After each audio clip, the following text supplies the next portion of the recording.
So, you want to become President of the United States? Well, you're in good company. Throughout the history of America, countless individuals have campaigned for leader of the free world. But only a select few have survived the horrors that await anyone brave or foolish enough to take on the challenge. The methods of communication may have changed over the years, but there have always been some universal truths for achieving success. And now, yet another election season is upon us, and we've had quite a cast of characters this time around. But who will they choose?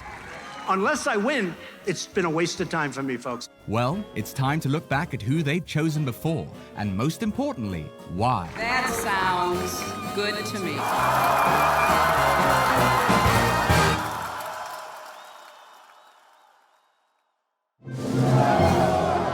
In 1776, America declared its independence from Great Britain and the rule of King George III and his fabulous clothes. Since then, the USA has had 43 leaders of their own. But despite a bloody Revolutionary War and the War of 1812, where British forces set the White House on fire, the two countries have become the best of friends. And now there seems nothing that Americans respect more than the sound of a refined British voice. I'm giddy with delight. So we've decided to bring together a whole group of them to create an unbiased and level-headed look at American politics, at a time when everyone seems to be freaking out about it. Consider this a reminder that things have always been a little bit freaky. Some candidates who become president, it seems quite a mystery why they've won, particularly from this side of the Atlantic, from the European side. If I want a phrase to summarize the art of being president, I would say it is the art of rhetoric. American elections are a wild party. They're much more expensive, they're much more tiring. I just don't know how people do it in the States. We'll be looking into the juiciest of topics like money. Read my lips. No new taxes. Celebrity. The nation knew him as a war hero, leader of the famous charge of the Rough Riders up San Juan Hill in the Spanish-American War. Religion. Mr. Humphrey presented the Pope with a gold automatic desk clock and 2 U.S. policy documents on Vietnam. The look. I run against a candidate who reminds me of the symbol of his party, the circus elephant, his head full of ivory. Family. The election of 1920 was famous for another reason also.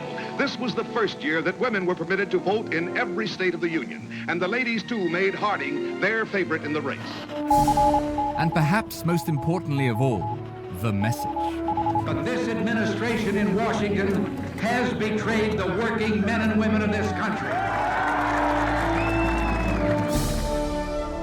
We'll also cover how the Founding Fathers deliberately modeled America's republic on the Roman Republic, which featured an assembly of elected officials, a Senate, and an executive branch. Heck, even the symbols are the same, the American bald eagle having its equivalent in the Roman aquila. So what can we learn from the politics of Rome over 2,000 years ago that will teach us about the politics of the USA? Rather a lot, it turns out. But where exactly to start? Well, in the words of President Calvin Coolidge, the business of America is business, so best to start with the money.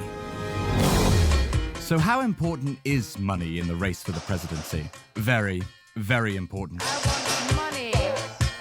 In fact, it could be argued that its influence has only grown and grown in US election history, with billions now being spent in every 4-year cycle. That's what I want. Huge fortunes can get you over the finish line, but they're often needed just to get you in the race. Money was always important. You had to make artifacts, bunting, badges, all those things. You've never been able to escape money, not since the early 1800s. American campaigns from the 19th century were rich with campaign artifacts.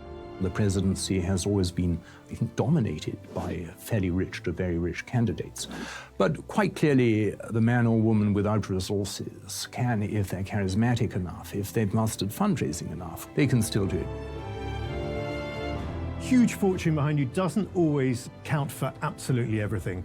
Calvin Coolidge, he's a very interesting example. I mean, he had money behind him, but it was really the fact, I think, that the economy was already booming at the time.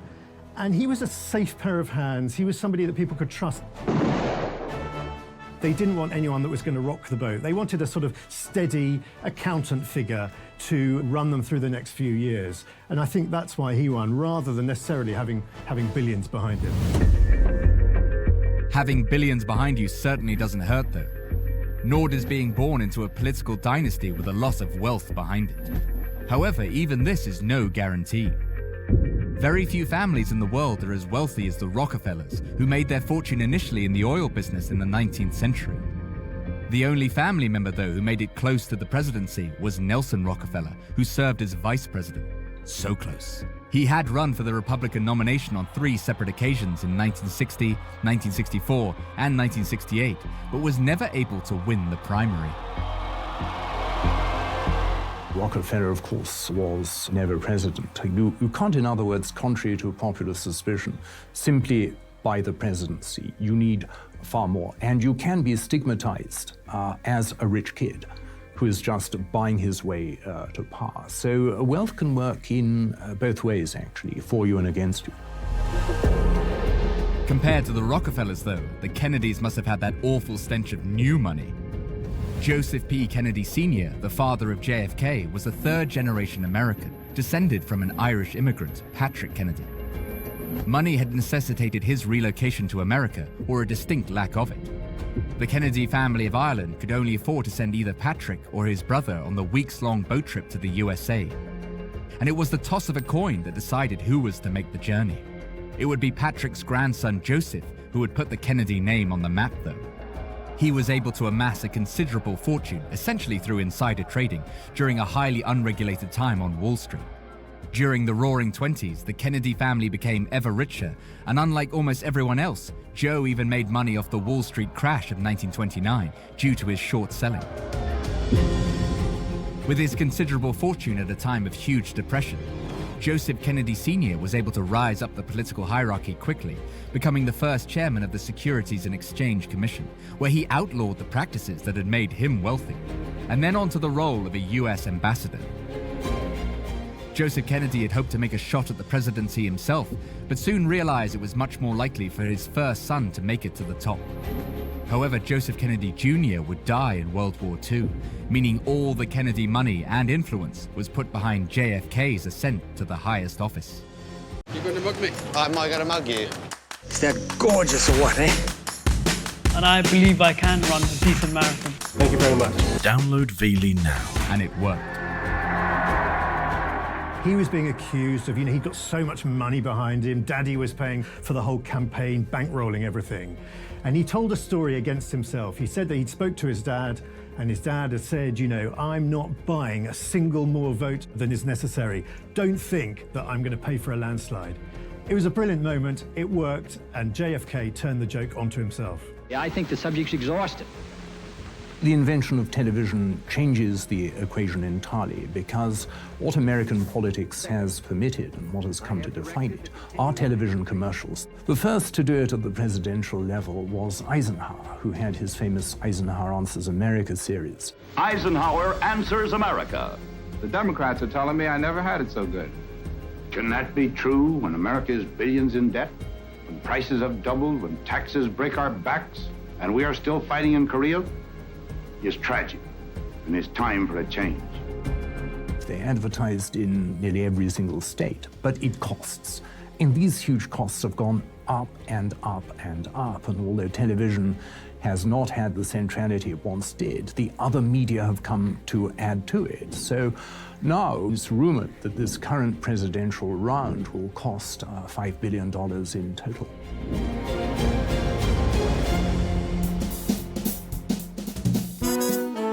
Campaigns may run into the billions these days, but where has money played the biggest direct role in a US presidential election? Well, it's hard to look past 1932. It was Herbert Hoover in the red corner and Franklin Delano Roosevelt in the blue corner.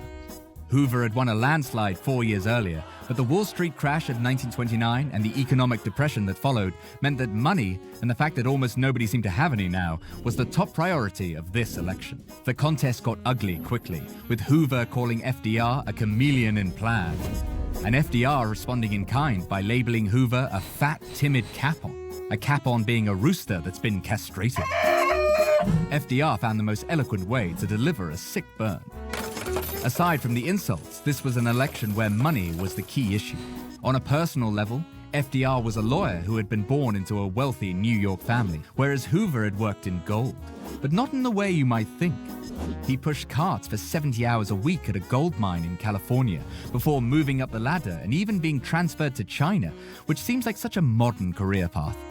He soon moved even further afield to Australia, where he made his fortune in zinc mines. So both candidates were very well off, but the country certainly was not. The public wasn't even able to legally drown their sorrows in drink thanks to Prohibition. FDR was able to make hay out of that, with the Democrats campaigning to bring back booze, along with the tax revenues that would come back as well. Few Republicans were willing to outright defend the ban. Hoover may have been a Republican, but he was actually accused of leading the country down the path to socialism. In truth, he never stood a chance. Roosevelt's promise of a New Deal and the utter chaos caused by the Wall Street crash meant that Hoover was blown out of the water by a man who would prove equally unbeatable in his next 3 presidential elections. In a time of crisis, the US public went with the old money candidate over the self-made man. So who can we thank for this whole messy business of elections and the role that money plays in the lives of both politicians and their voters? Well, you can blame the Romans. What have they ever done for us? Romans voted through a system that was much like the modern American Electoral College system, where someone would vote for them on their behalf. But the number of people in each group varied massively, depending on their wealth and status.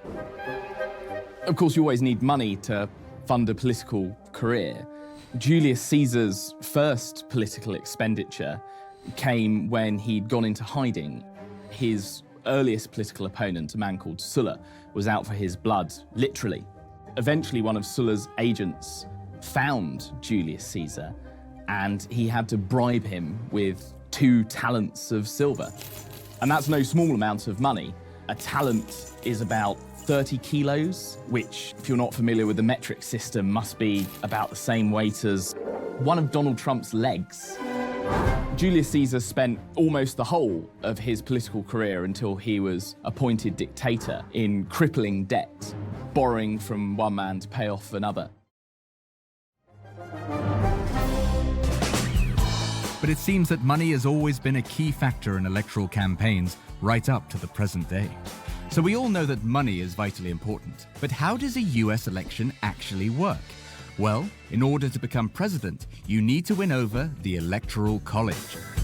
But rather than an academic institution, this is a democratic institution, where each state gets a certain number of votes, depending on its number of senators and members of the US House of Representatives. Now, every one of the 50 US states has 2 senators, making 100 in total. But there are 435 members of the House of Representatives, and these are allocated to each state according to their population. So little old Vermont only has 1 representative, whereas the most populated state, California, has 53.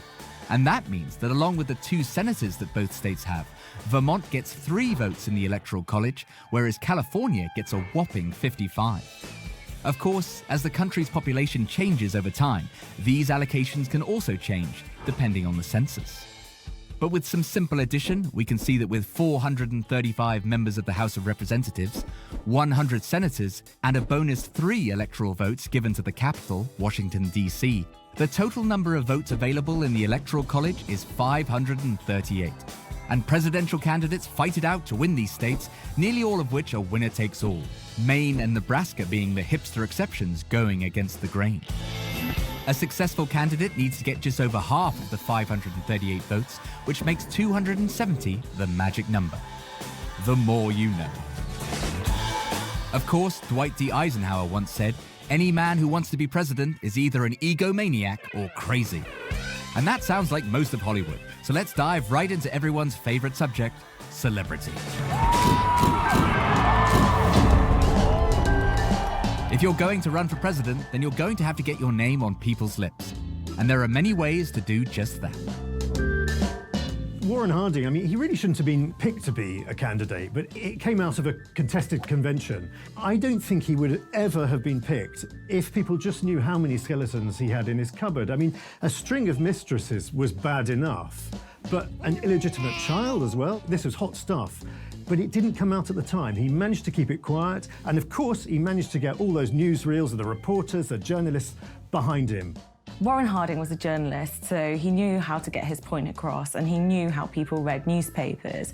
Harding would invite everybody to his front porch in Ohio and just give his speeches from there, which was a bit lazy, but it worked very well.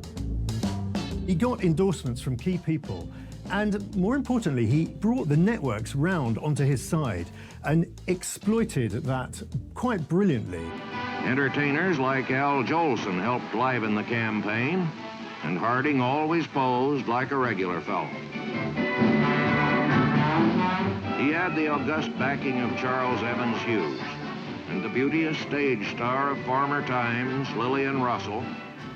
So the next thing he knew, he was sitting in the White House and he was president.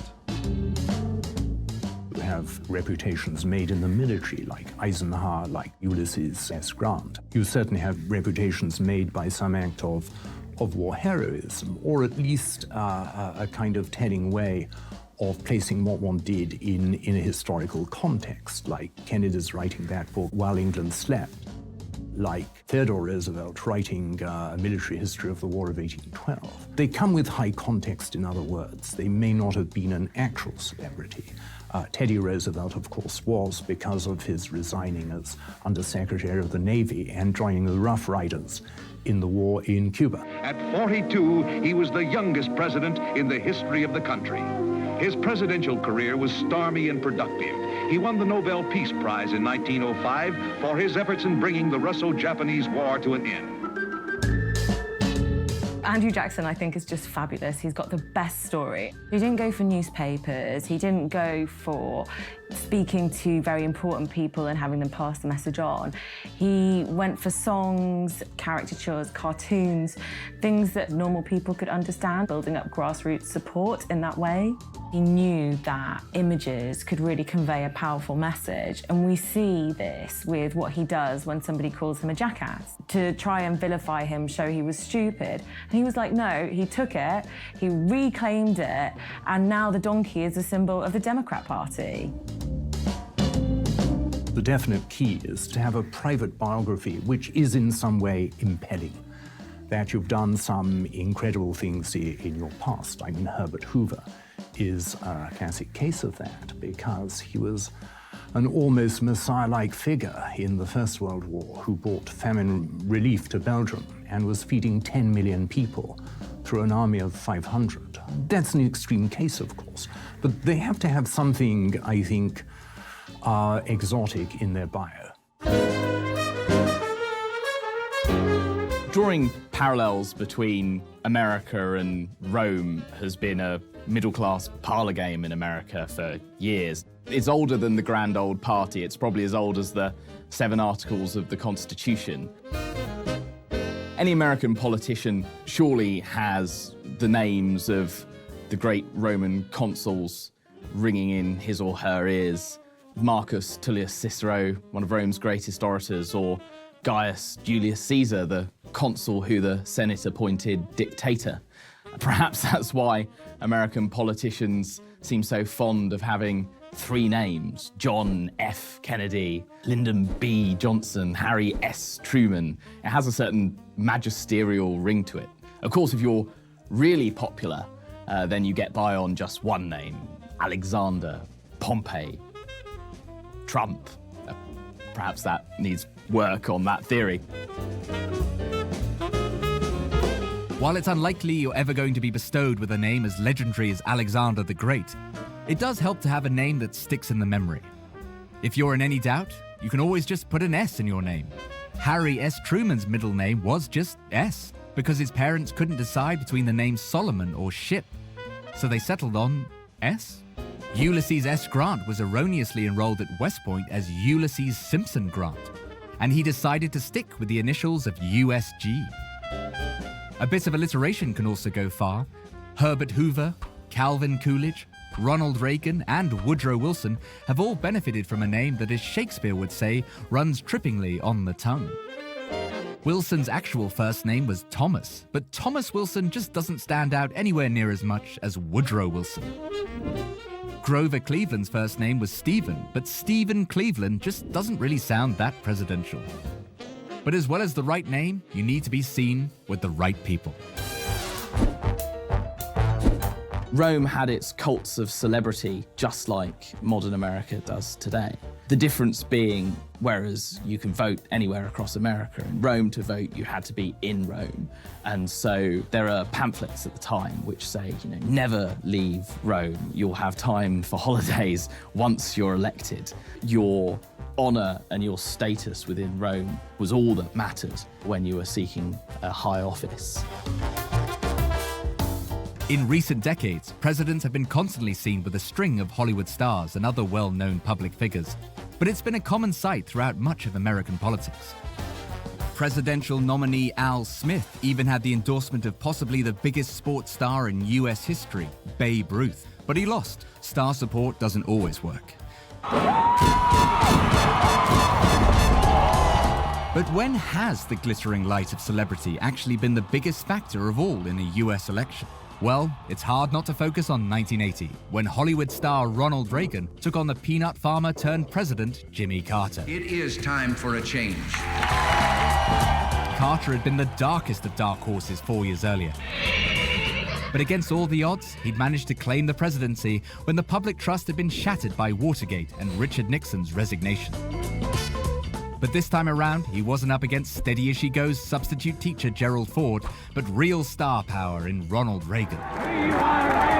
Reagan had been president of the Screen Actors Guild and featured in dozens of movies, including King's Row, which was nominated for an Academy Award for Best Picture. I need to say anything more?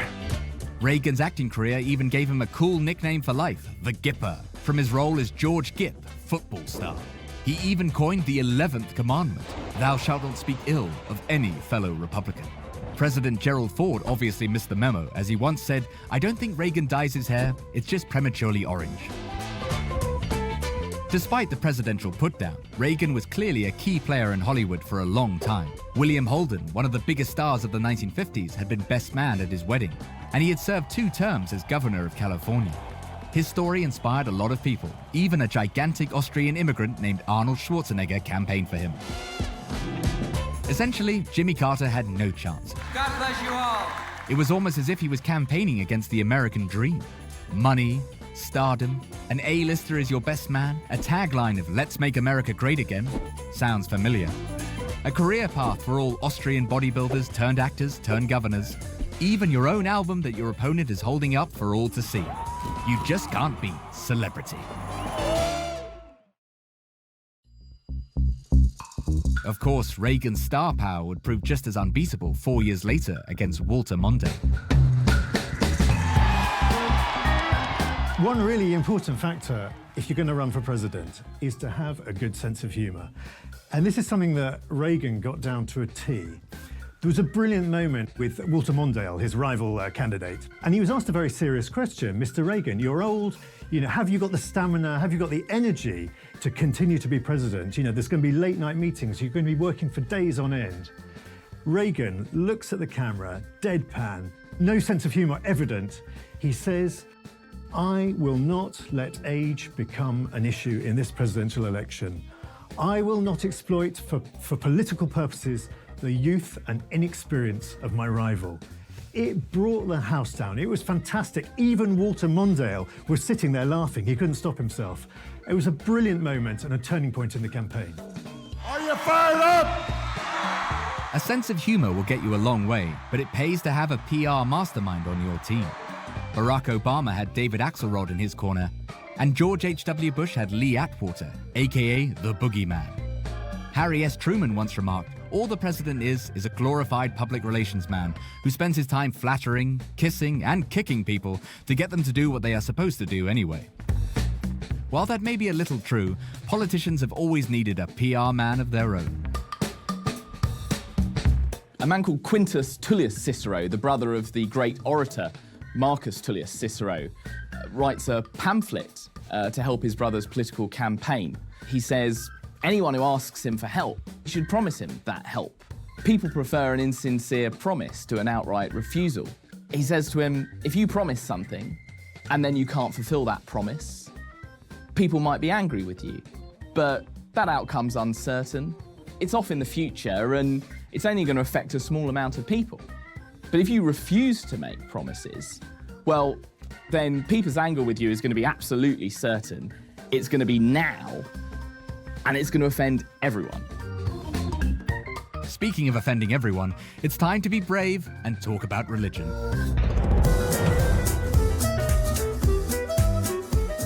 Judge not, lest thee be judged.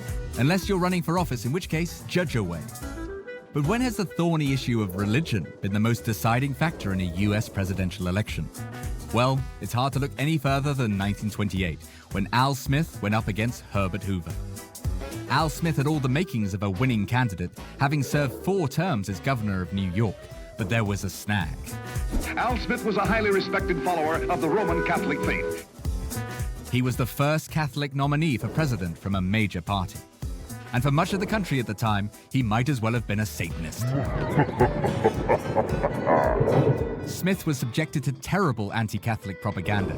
Some people were convinced the Pope himself would construct a mighty castle in America where he would hold sway over his pawn of a president with his dastardly European ways. Just a decade before the election, a virulently anti-Catholic newspaper was selling over 1 million copies a week. The paper was called The Menace. It wasn't exactly subtle, and nowhere near as good as Dennis the Menace.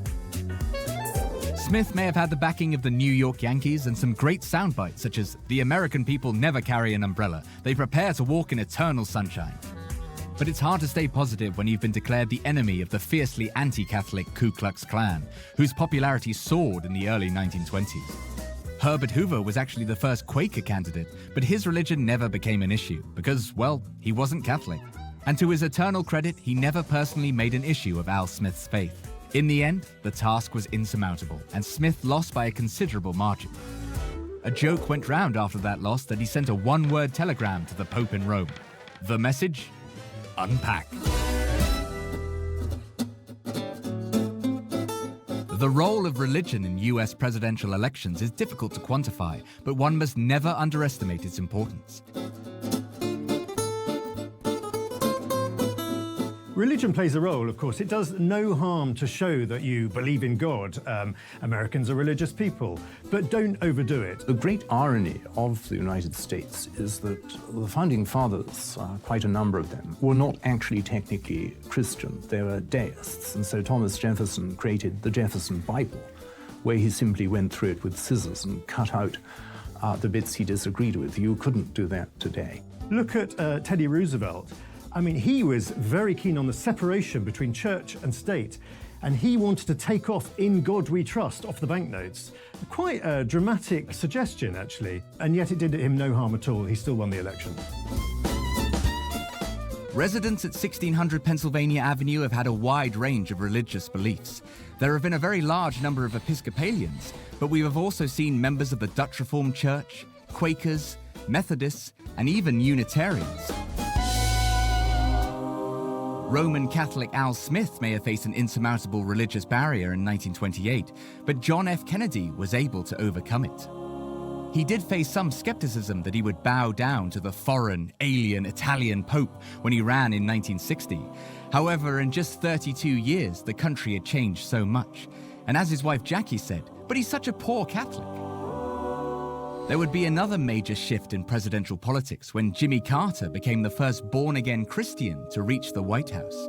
It's very difficult to think of the president who actually articulated so publicly the power of religion in his private life as Carter did. He was a Southerner. He was a peanut farmer, so he had both a rural and a Christian and a youthful and vigorous demeanor and background and personal narrative. It's the case of Mr. Deeds Goes to Washington. He was going to change and reform things and return America's lost soul, which had been, of course, contaminated by Nixon. He has compassion. He loves people. He has a wonderful handshake, which shows his character, too. He's a good Christian man. The evangelical movement has proved a decisive factor in the outcome of several elections since, most notably those of George W. Bush. But while the focus on a candidate's religion may have intensified in the last few decades, the language they use has lost some of the religious overtones favored by earlier presidents. later American rhetoric, particularly Reagan, was really drawing from popular culture, like where he called Colonel Gaddafi the Flake, or where he said, "I'm Roger Rabbit." Whereas the rhetoric of an earlier generation was based on the shared common biblical culture, as Roosevelt at his inaugural. We have thrown the money changers down from their high seats at the temple. It's an extraordinary thing to say. I mean, it's almost a Bolshevik sentiment.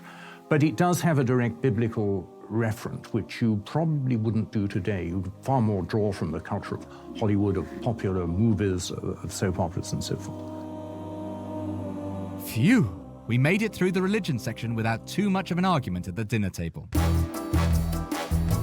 But there's one other topic that can really make or break a campaign and cause a lot of quarrels along the way: how a candidate looks. Increasingly important, I think, if you want to be president, is to be fit, or if you're not fit, be seen to be fit. You know, Obama's very good at being seen on the White House lawn, shirt sleeves rolled up, looking pretty physically fit. And of course, George W. Bush, he was forever being filmed going out jogging just to prove that he was top of his game physically. But then you get figures like Taft coming along, this vast, ample-girthed man. I mean, I'm not sure he could get elected these days. He wouldn't look too good running around the White House lawn in shorts and a T-shirt. He was moderate in almost everything but his enjoyment of food. This sort of obsession with fitness goes all the way back to 1904. Teddy Roosevelt is probably the most bro of all presidents, like a real frat guy. You know, he did horse riding, he did wrestling, and then he did jiu-jitsu. He went skinny dipping in ice cold places. So he was really like the all-American guy. The other thing that's interesting about Teddy Roosevelt is the way that he used spin. He really understood the importance of actually getting out there and doing kind of publicity stunts. Because it was Teddy, they were just really macho. They're a bit like the sort of things Putin does today. So he rode 98 miles on horseback for one of them. And another one, he went under in a submarine. If he could be photographed plunging into the icy Potomac River, why not? He realised that this was very important. Even though he was a big bear of a man, didn't look particularly fit, to be seen to be active is very, very important, and that still holds strong to this day. In past elections, we've seen lots of machismo as well, this pioneering spirit, the founding fathers. In fact, Warren Harding was the first one to use that term. There is that paternal aspect to someone becoming president that's not there when you become prime minister. I think the history of America dictates that UK and US elections are very different. There's much more of a fanfare with American elections. It's a much bigger deal. When that person is elected, it's like they're the father. It seems much more important. If you are elected president, then chances are someday your likeness will appear on US currency, so it's important to get the look just right. And when it comes to having the perfect look to win an election, it's hard to find a better example than the battle between John F. Kennedy and Richard Nixon in 1960. JFK and his wife Jacqueline could have been mistaken for a movie star couple, but they had to work very hard to cultivate this image. Kennedy had a lifelong history of medical issues, including chronic back pain. President Kennedy deplanes by way of a power lift. In this way, he protects his injured back. The man was essentially a walking temple of agony. He managed to keep secret the fact that he'd been diagnosed with Addison's disease, a rare condition that affects the adrenal glands, which are rather important if you're running for president and don't want to appear constantly exhausted. But Kennedy decided to turn his weakness into a strength and gave himself the look of a jet-setting, sunglasses-wearing, sailboat captaining, ice cream eating American icon, the pure picture of health. The crowds are bursting with enthusiasm, and Mr. Kennedy returns the goodwill with equal spirit. His timing couldn't have been more perfect, as this was the first election to feature presidential debates, and they would be shown on live television. Richard Nixon, on the other hand, couldn't have had worse timing. He injured his knee in a car door accident and had to halt his campaign while he recovered. By the time the first TV debate came round, Nixon was still a little the worse for wear. He refused to put on any makeup, and under the glare of the lights, he looked like death warmed up. Mother Nixon even made a call straight after to find out if he was sick. That's how you know for certain that things didn't go well. In contrast, Kennedy looked radiant and suntanned like the most unbearable jock at the beach. Everybody loved him. Nixon managed to claw his way back in the following debates with the help of a little makeup. But the intensely close election went JFK's way. It was the swinging 60s after all, and Nixon was just too much of a square. In a time of great fear of creeping communism, the American public went with a man with just the right look for the time.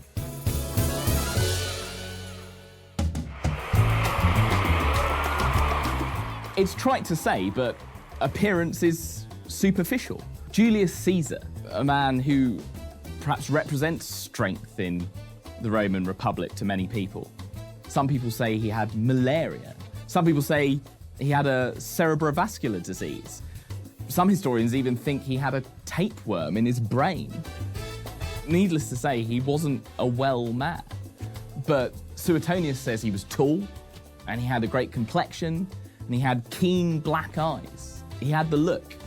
It's hard not to think of JFK. I mean, voters didn't know when he was running for election, but by the time the Cuban Missile Crisis, JFK was on barbiturates to help him sleep. He was on Ritalin and Librium for anxiety. He was on codeine, Demerol, and methadone for his pain. He was on antibiotics, antispasmodics, hormones, and salt tablets just to keep him alive. But that hair.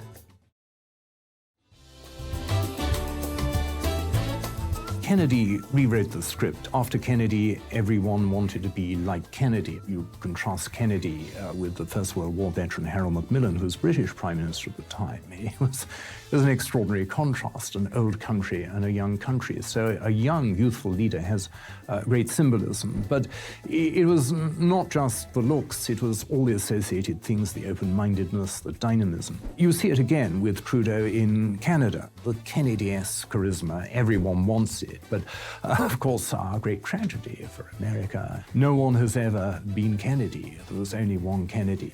No one will ever retrieve the magic of Camelot. While it may be impossible to capture the Kennedy magic, you can still win over hearts and minds in your campaign for the US presidency.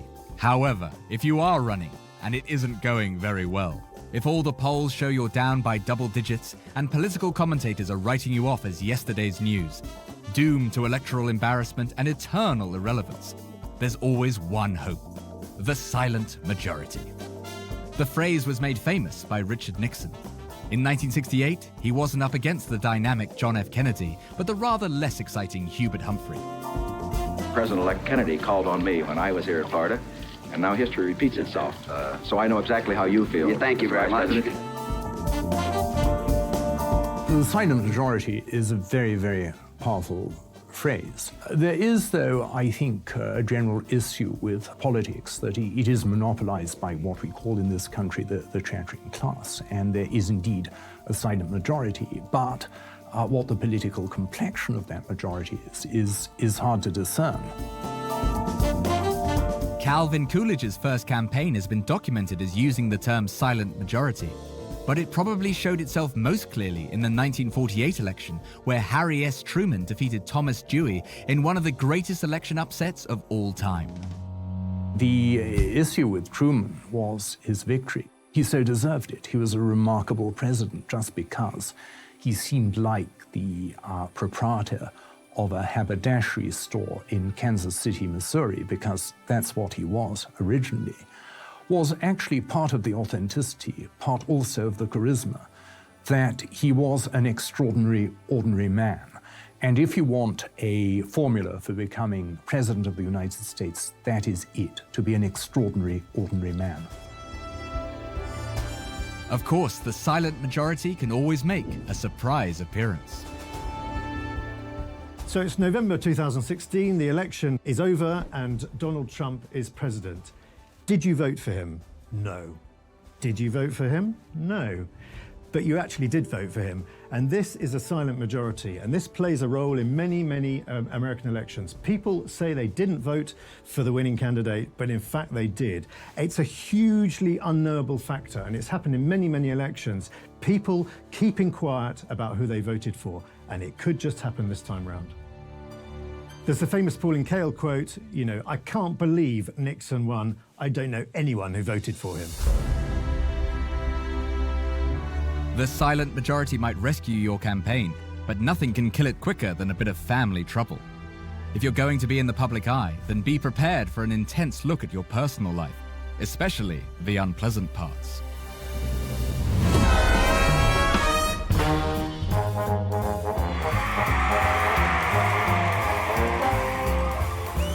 One small piece of advice that Quintus has for his brother is to make sure that your friends and your family are rallied around you and genuinely want you to win.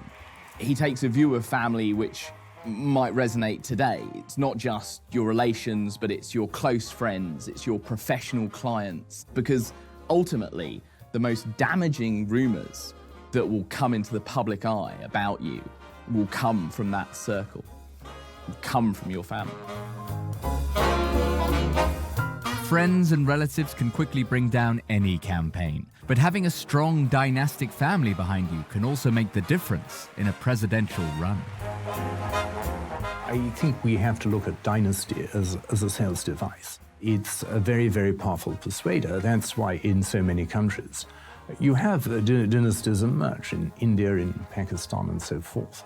There is a very large hereditary element, a lot of which is below the surface. So senators and so forth are often the sons or grandsons of senators. And it is something we don't really notice, but you do see the same names cropping up right through American history. So where has family made its biggest mark on a US election? Well, we only need look back to the year 2000, when Albert Arnold Gore was up against George Walker Bush.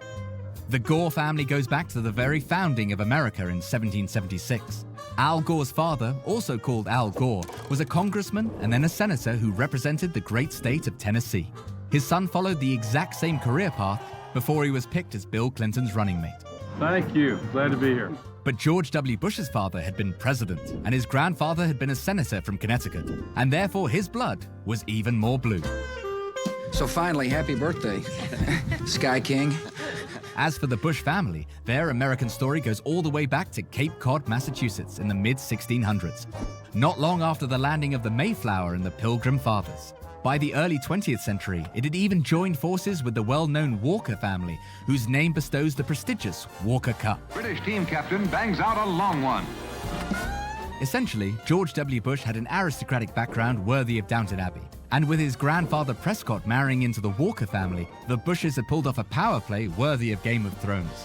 The election itself was also a very personal battle, given that Al Gore had defeated George W. Bush's father just 8 years previously, along with Bill Clinton. Vengeance was within reach of the Bushes. George W. was able to fire up the Christian conservative base in a way that his father never had. But the Bush name meant that he was still able to hold on to the establishment wing of the party that Pops so clearly represented.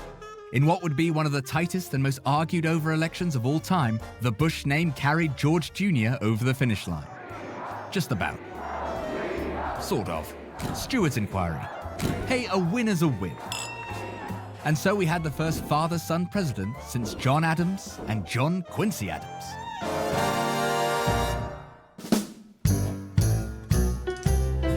Now, family, celebrity, money, religion, and the look may all get you pretty close to the White House, but a truly successful candidate masters the message. And what could be a better campaign message than a catchy slogan?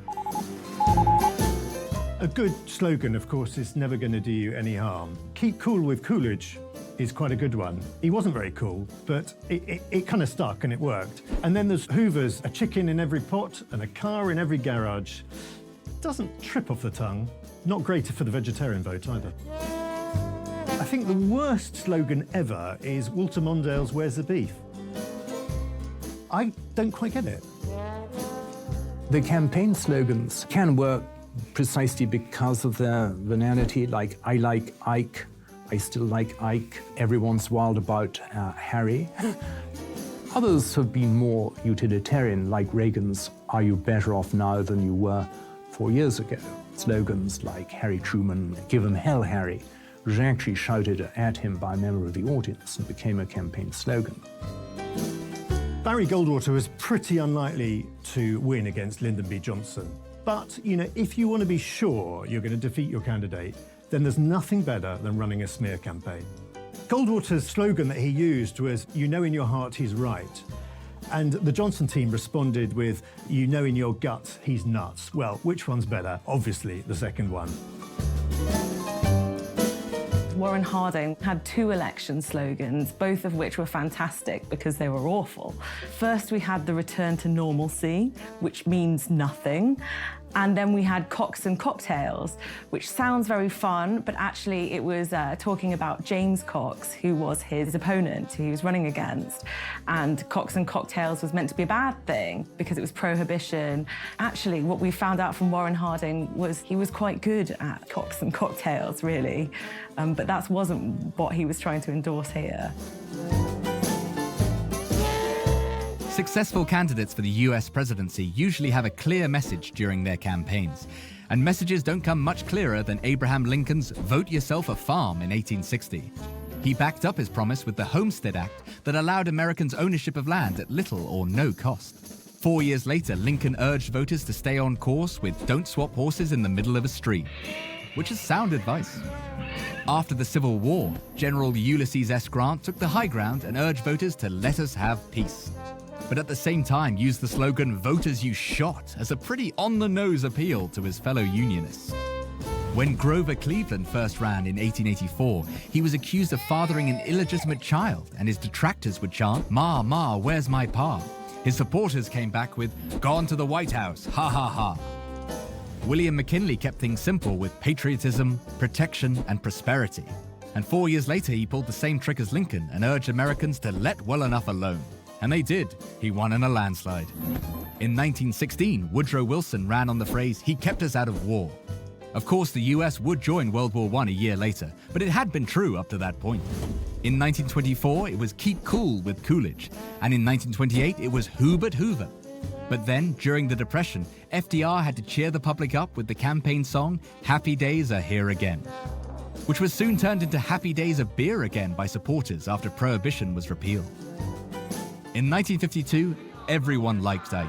You like Ike, I like Ike, everybody likes Ike for president. Hang out the banner, beat the drum, we'll take Ike to Washington, we'll take Ike to Washington. JFK appealed to the public's optimism, saying it was a time for greatness and we can do better. It was all the way with LBJ in 1964. Richard Nixon went super serious in '68, saying, "This time, vote like your whole world depended on it." Jimmy Carter lightened the mood with the slogan that he was not just peanuts. Reagan cruised to victory with his rallying cry, "It's morning again in America." George H.W. Bush kept up the successful Reagan formula when he spoke of a bright future full of 1,000 points of light. But Bill Clinton brought things down to earth with, "It's the economy, stupid." 4 years later, he was building a bridge to the 21st century. George W. Bush popularized the term compassionate conservatism. And Barack Obama kept things short, simple, and effective with "Yes, we can."